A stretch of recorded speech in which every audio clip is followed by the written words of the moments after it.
So often as we look at our life, we go on and we don't realize that our God desires fellowship with us.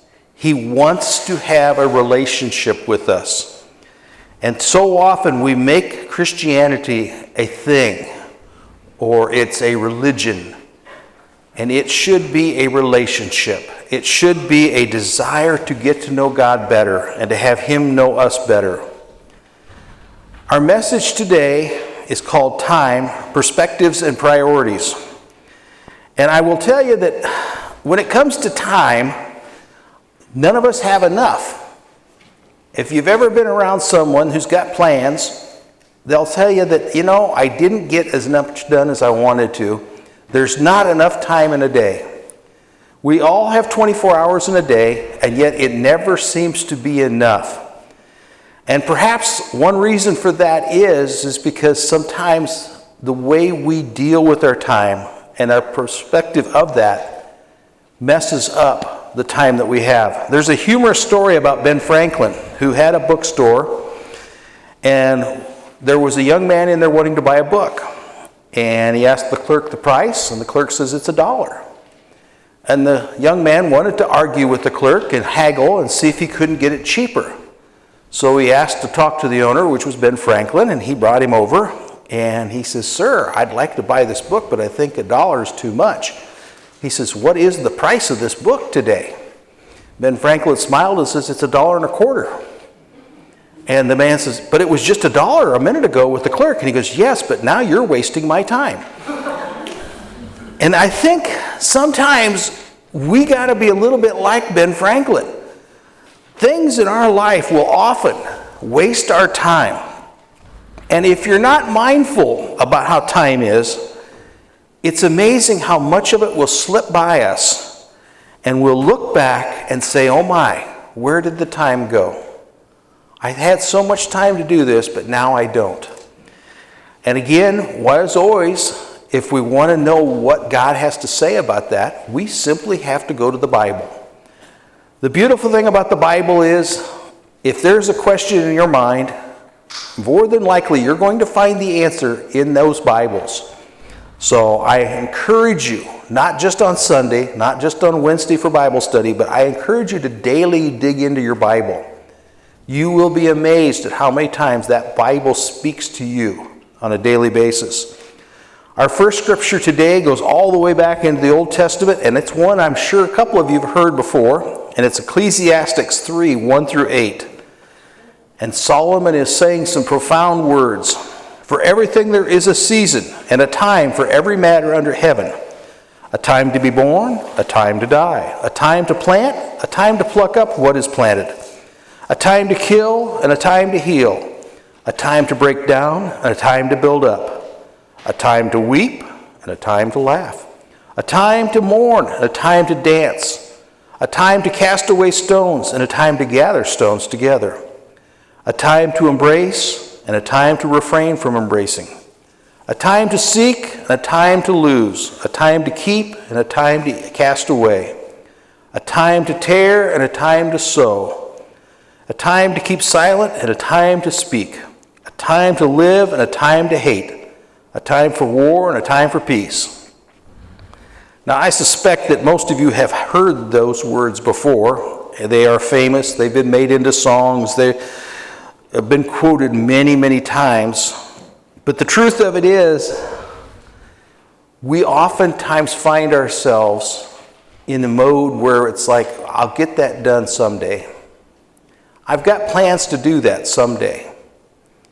And if you're like me, you've more than likely found yourself someday going, I never got that done. It never got accomplished. The problem is we have to prioritize our time. We have to literally allocate our time. I know for myself, there are many times where I think, I'm just going to take a little bitty break. And I'll just sit down and I'll watch a 30-minute program on TV. And I try to not watch TV anymore, but that's one of those things. But how many of you have also done the same thing and then a couple hours later go, uh-oh, there it goes. I was only going to do this for 30 minutes.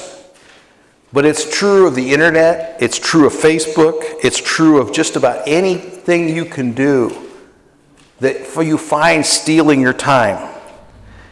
You will not regather that time. Once it's spent, it's gone. We are not to let our lives go by haphazardly and without plans. God desires us to plan our days and be a professional about it. Unfortunately, what we've become professionals at in this day and age is wasting time. I find more ways to waste time today available to me than ever before. I can take and just pick up any magazine, any computer, any TV, and I can find a way to waste a lot of time because it's easy. I don't have to think. I don't have to work. I just sit there and like a numb person that doesn't have any feelings, I just sit there and absorb it. And unfortunately, that management of time, like I said, will not be given back to you. You are given 24 hours a day. And most of us are at an age that we understand that our days are numbered. We know there is not an unlimited number of days left ahead of us. And it behooves us to then say, well, the time I have, what would God have me do? And I think one of the verses that I love when it comes to talking about time is a parable that Jesus told in Luke 12, 16 through 21. And he told them a parable saying, a land of a rich man produced plentiful. And he thought to himself, what shall I do? For I have nowhere to store my crops. And he said to myself, I will do this. I will tear down my barns, build larger ones, and there I will store all my grain and my goods. And I will say to my soul, soul, you have ample goods laid up for many years. Relax, eat, drink, and be merry. But God said to him, fool, this night your soul is required of you. And the things you have prepared, whose will they be? So it is to those who lay up treasure for themselves and is not rich towards God. That rich man assumed he had plenty of time left. And to be honest with you, that's an assumption that mankind has. I've never met a person on their deathbed, except for those who have been terminally ill and were diagnosed and said, you will die within such a period of time. But the rest of the folks who are found themselves dying are often surprised by the fact that this is the end. They will often relent on the fact that, man, I left so much undone. There was so much I wanted to do. There was so much I desired to do. One of the most heartbreaking persons, when I went through my recording process to be a pastor, there was a young man in Earlham, Iowa, much younger than me. He was probably 15 or 20s, and I was in my late 30s, early 40s. He was recorded the same time I was, or in the same period, and shortly after he was recorded, he was diagnosed with cancer. And it was a very rapid cancer. And as the superintendent of the yearly meeting went to visit him on his deathbed, he lamented that there was so much more he had planned to do. He surely wasn't going to die because God had given him so much to do and it wasn't done yet. And I always remember those words because it reminds me of the fact that I too will someday be on that bed and looking back and going, what was it that God called me to do that I didn't get done? What was it that I had plans to do and didn't complete? You know, the sad truth is the rich ruler, the young farmer that was talking about in that parable, is not that much different from a lot of folks today. There's a little thing called the lottery, and there's a lot of people that play that lottery in the hopes to win it big, be able to sit back, like the rich man said, and eat, drink, and be merry. And it sounds like fun, except, to be honest with you, if we are Christians, the idea that we should sit back and do nothing and just enjoy life is contradictory to the fact that what God has planned for us. And the sad truth, just like this young farmer died that night, many a lottery winner finds themselves later broke, bankrupt, divorced, and quite frankly, very unhappy. And I actually have personal knowledge of a young lady who won $100,000 in the lottery. Quite a bit of money. And she was just in a small town in Iowa, and she had a job, she was single, and that $100,000 was just like, wow. And I know a lot of folks, including myself, who went, whoa, wouldn't that be sweet? She soon had a new car. She remodeled her house. She soon was buying things that she needed and had put off for years. And it all seemed good until a few years later.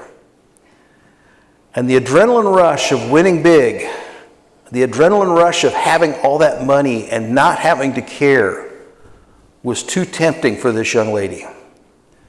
And within a little over a decade, that woman who had $100,000 was declaring bankruptcy.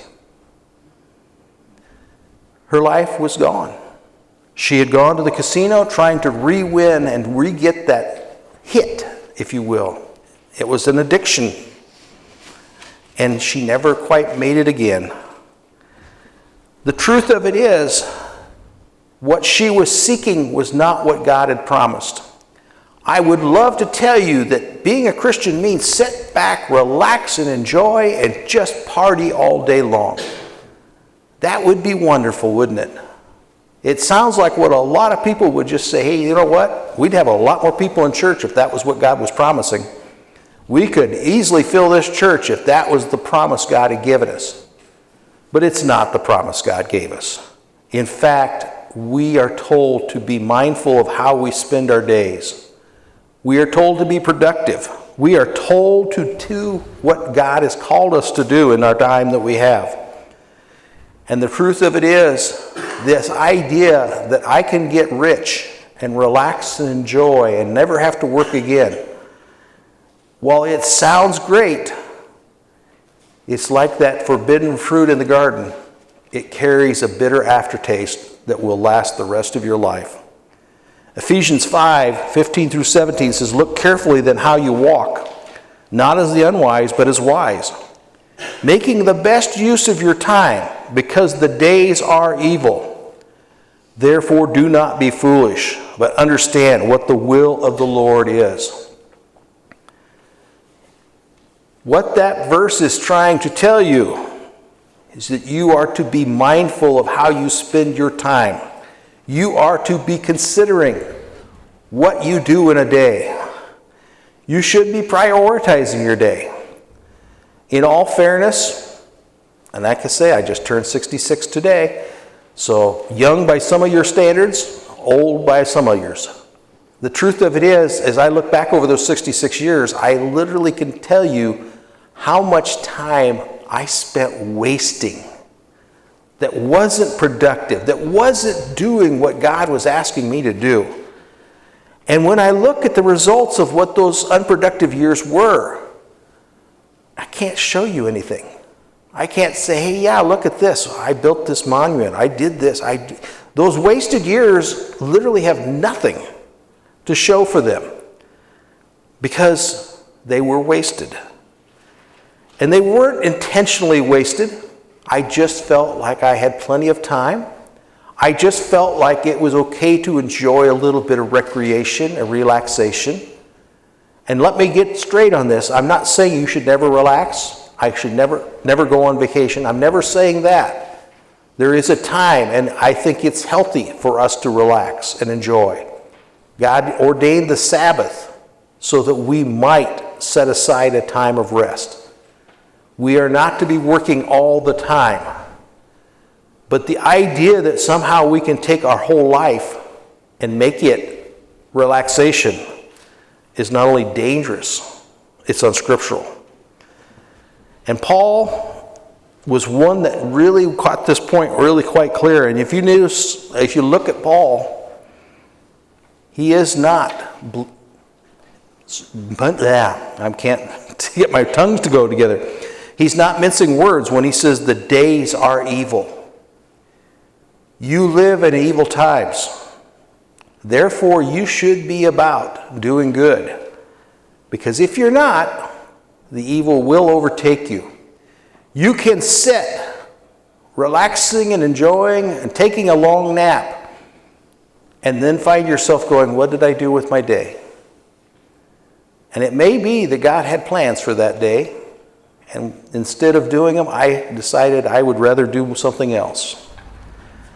James was also very clear about this. He says, now listen, you who say, today or tomorrow we will go to this city or that city. We'll spend a year there, we'll carry on business, and we'll make money. Why do you not even know what will happen tomorrow? What is your life? You are a mist that appears for what little while and then vanishes. Instead, you ought to say, if it is God's will, we will live and do this or that. As it is, you boast in arrogant schemes. All such boasting is evil. If anyone then knows good they ought to do and doesn't do it, for that it is sin. He is not mincing his words either. I am not to make grandiose plans.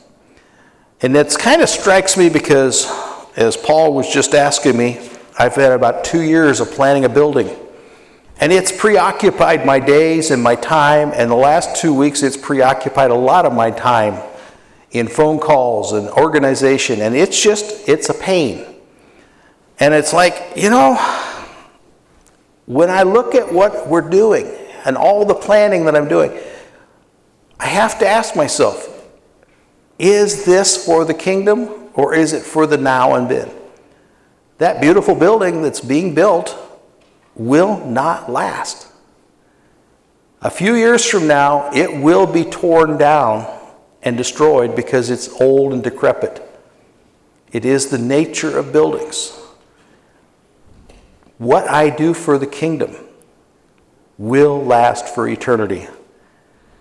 There is no compensation on this earth for heavenly duties other than the satisfaction of knowing that I'm getting to what God called me to do.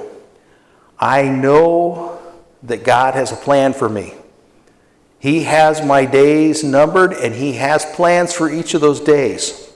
It behooves me to know what those plans are and to try and fill them. There's a humorous story about an older couple, both in their 90s, and they went to a restaurant, and they said, we'd like to get a meal. And the guy says, well, there's a 45-minute wait for the tables, so you're going to have to sit down and wait. And the husband kind of shook his head and says, sir, I'm 90 years old and so's my wife. We may not have 45 minutes. They got their table. I suggest to you, you and I should be living like those 90-year-olds. Not planning on the next 45 minutes, not knowing and not expecting another 45 minutes, but saying, okay, Lord, what is it today, right now, that you would have me to do? What is it that you have me set here for, and what would you have me do right now? If I look at my life in that kind of perspective, it will change and it will prioritize what I do. It will make a whole lot of difference on what I'm going to spend my time doing. I can often tell you that I've been at too many people's sides when they passed. And I've never, ever heard a single soul say, I spent too much time serving God. I've never heard that.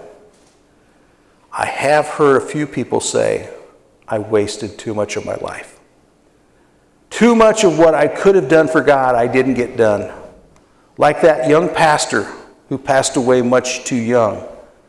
His goals and his plans were many, and yet he did not realize that he was not going to live long enough. Now, he did live a young life that was foolish. And I have to ask myself that had he listened to God earlier in his life, would there have been time to do what he knew God still wanted him to do? I don't have the answer. I'm not a big country and western fan, but there is a song that I remember hearing a few times, and it's about living like you're dying.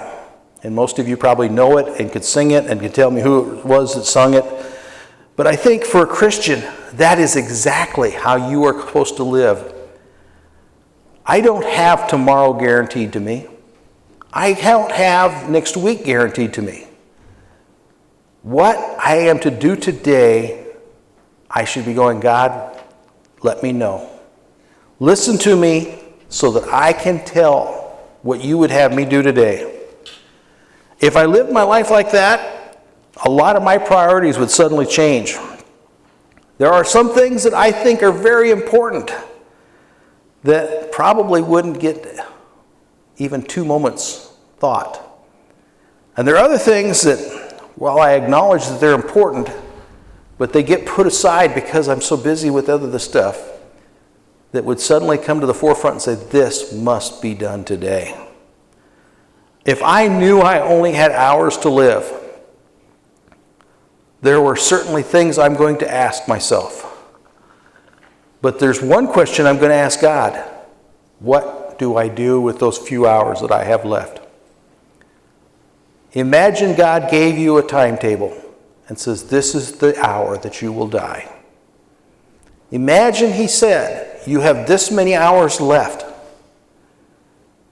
What are you going to do with them? What will you use those hours for?